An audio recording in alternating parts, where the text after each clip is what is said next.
मणिपुर में हो रही हैवानियत की घटनाओं से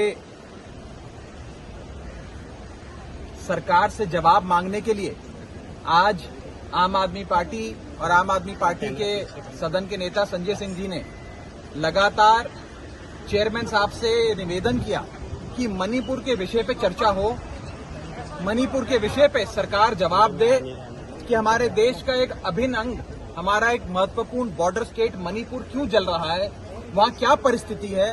दोनों राज्यों में भाजपा की सरकार, केंद्र में भाजपा की सरकार, मणिपुर में भाजपा की सरकार, डबल इंजन की सरकार चल रही है, लेकिन फिर भी मणिपुर क्यों जल रहा है, इस विषय पे चिंता व्यक्त करते हुए चर्चा की मांग करें।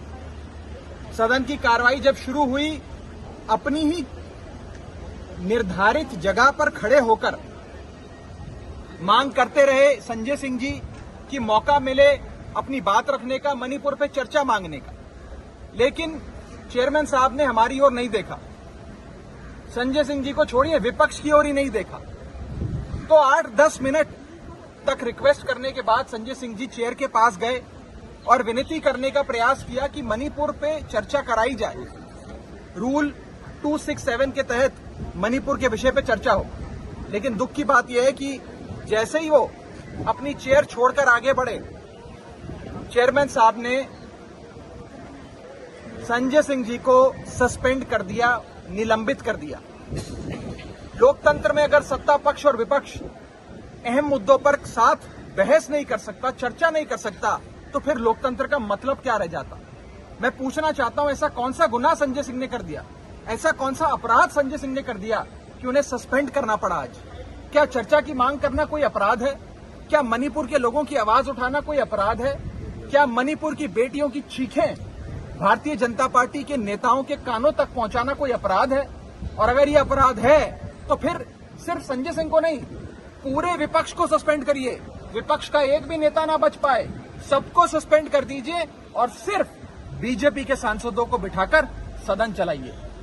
बहुत ही दुखद रहा आज की संसदीय कार्रवाई, जिस प्रकार से हमारे एक साथी सांसद को सिर्फ मणिपुर की आवाज उठाने के चलते सदन से निलंबित किया गया है। हम इसका खंडन करते हैं, विरोध करते हैं और निवेदन करते हैं चेयरमैन साहब से कि अपने फैसले पर पुनर्विचार करते हुए इस सस्पेंशन को निरस्त करें, इसे रिवोक करें। राघव, लेकिन बैठे अंदर और आप लोगों ने डिवीजन मांगा, आपने मांगा।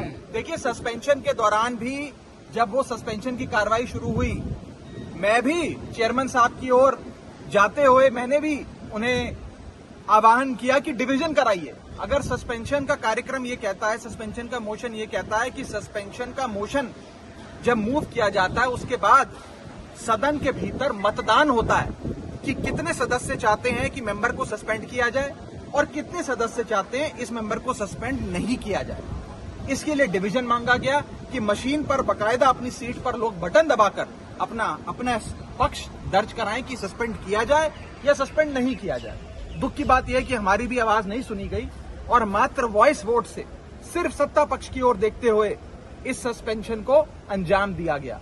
ये बहुत दुखद है और इसी के चलते विपक्ष के तमाम साथी, सारे ही लोग, यहां तक कि भारतीय जनता पार्टी के भी कुछ साथी बहुत आहत हैं, हमारे पास आकर कह रहे हैं कि जो हुआ ये ठीक नहीं था, ये नहीं होना चाहिए। संसदीय कन्वेंशंस और इतिहास हमें ये बताता है कि जब जब विपक्ष ने किसी बहस की मांग करी है तो बहस हुई है। विपक्ष से अगर कोई नेता जाकर चेयरमैन साहब से दरख्वास्त करता है तो उसकी बात सुनी जाती है।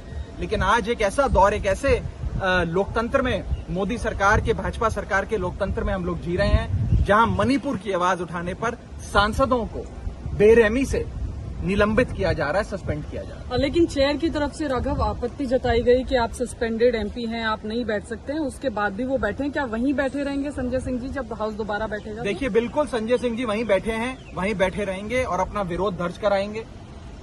आज विरोध दर्ज कराने के लिए स्थिति ऐसी आ गई है कि सांसदों को सस्पेंड किया जा रहा है। सस्पेंशन के बाद सांसदों को अपनी आवाज और अपना विरोध दर्ज कराने के लिए सदन के भीतर बैठना पड़ रहा है। इससे ज्यादा दुखद चीज शायद ही भारत के लोकतांत्रिक इतिहास में आज तक नहीं हुई होगी।